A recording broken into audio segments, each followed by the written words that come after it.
All right. Welcome. Hail to the victors, lion. Hail to the conquering heroes. Hail, hail to Michigan, the champions of the West. All right, go blue. Everybody, how are you today? You got the goat up above there.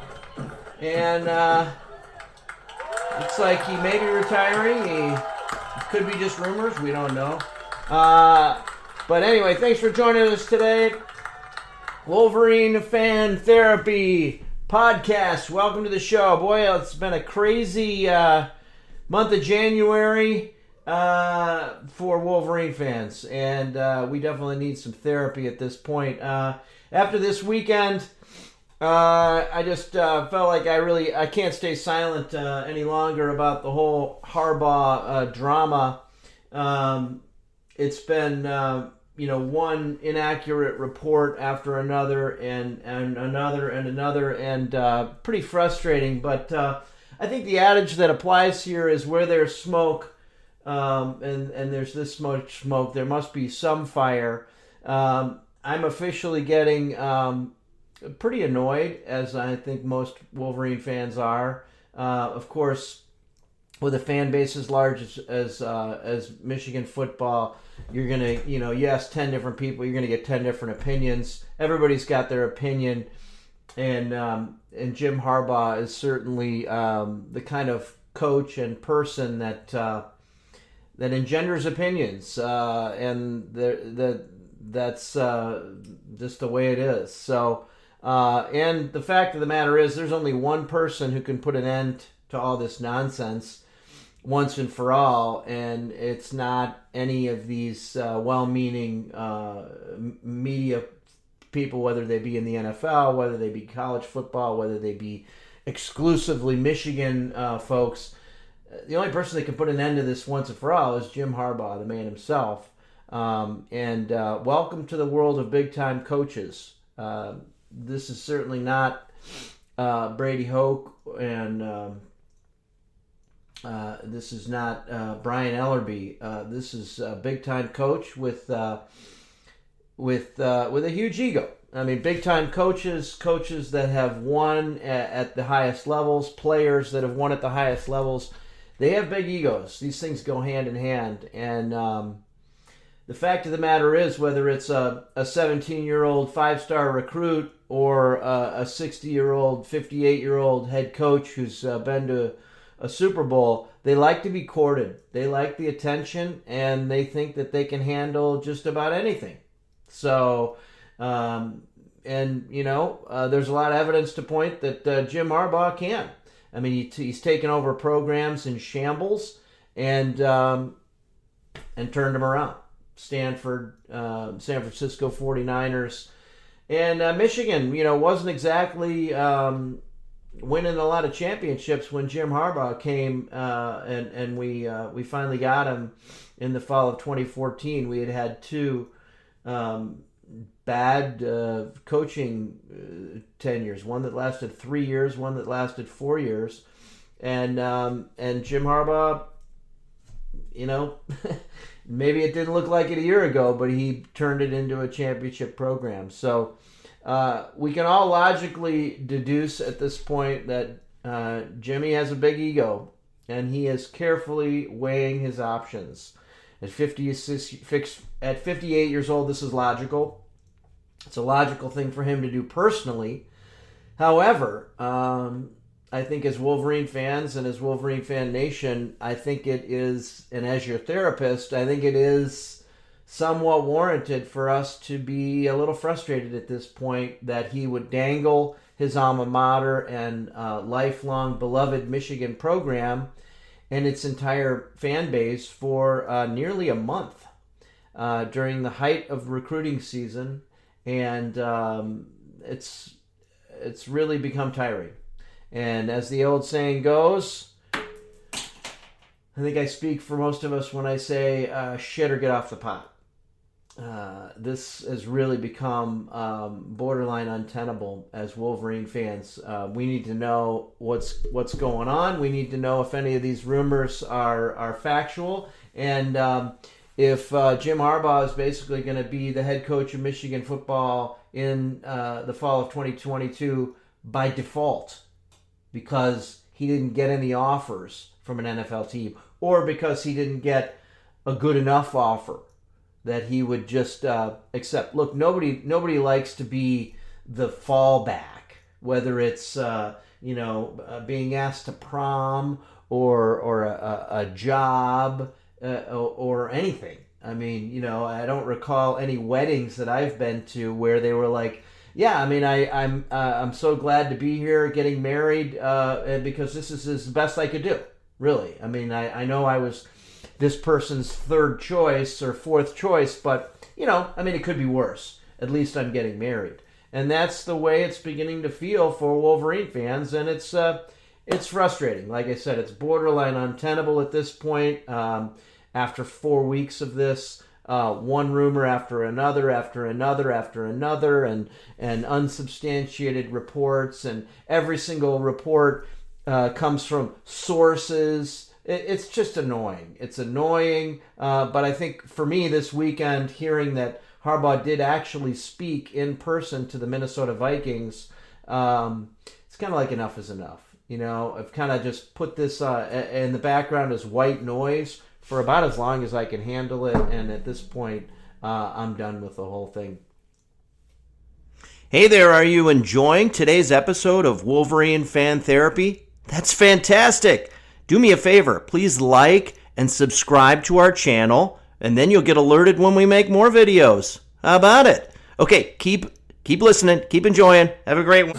All right, let's switch it back to.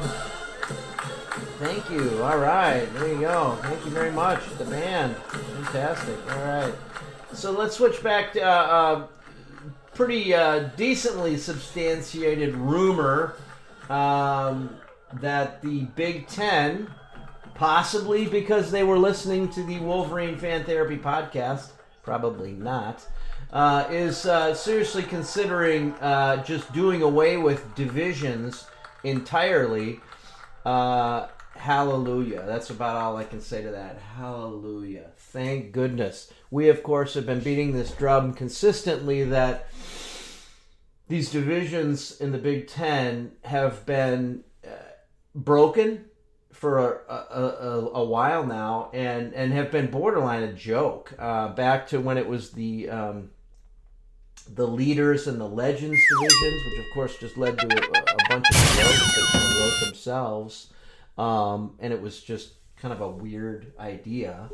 To these East and West divisions, which have just been uncompetitive and made the conference look bad. It really has diminished the overall conference. There have been more than a couple years, maybe a few, 3 or 4 years, where even in a 4-team abbreviated playoff where there's only 4 teams that make it, you could have easily made an argument that there were a couple years where 2 Big Ten teams could have made it, which has, of course, been one of the big complaints for everyone in the country except in the SEC, that why does the SEC get 2 teams in a 4-team college football playoff, which has happened more than once. And, well, part of the reason it was the Big Ten's own fault. It was, in some respects, a self-inflicted wound. This year, I don't think anyone could argue this point. If there were a 12-team playoff in college football this year, 3 Big Ten teams would have made it. Ohio State would have certainly made it, and Michigan State should have made it as well. So you would have had Michigan State, and Ohio State all in a 12-team playoff. And I would argue that if the Big Ten didn't have these silly divisions, and they would have just said, hey, Ohio State and Michigan are the 2 best teams in the Big Ten Conference, you could have easily seen a situation where Alabama, Georgia, and Michigan and Ohio State were the 4 teams. Sorry, and no offense to Cincinnati, but you could have made that argument. And if instead of Michigan playing Iowa in the Big Ten championship game, if you would have just admitted that, look, the two best teams in the Big Ten are from the East, which they are every year. Let's just call it what it is. Again, sorry, Wisconsin fans. I know it's very upsetting, but the reality is that if you look at the last 7-8 seasons in the Big Ten, it's the two best teams in the Big Ten East are the two best teams in the conference. And arguably most years, the 3 or even 4 best teams in the Big Ten East are the best teams in the conference. So if this is a serious discussion point, and I think it is at the Big Ten offices, boy, what a welcome conversation to just do away with divisions entirely. I think realignment of the divisions and to potentially do away with them entirely is long overdue. Okay, next up, let's get into Michigan basketball. Yeah! Okay, yeah, not so fast. Look, after 18 games, and with some really difficult COVID rules and restrictions that were put on the team, I think we've got enough data points. There's enough of a body of work to accurately assess what this team is. I think this team has overall poor guard play, which is a surprise. The team has very little swagger, very little swag. The best player on the team is probably a freshman, Moussa Diabate. Certainly the highest pro potential is Moussa Diabate. The bench is weak, just overall weak.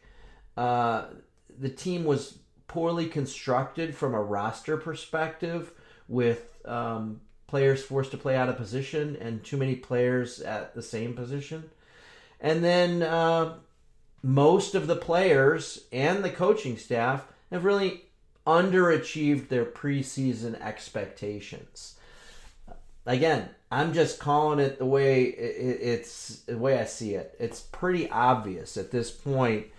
It's also pretty obvious at this point that some of those preseason expectations were just wrong. They were incorrect and unfair, especially for 18 and 19-year-olds. For heaven's sake, Caleb Houston didn't even turn 18 until after the season started.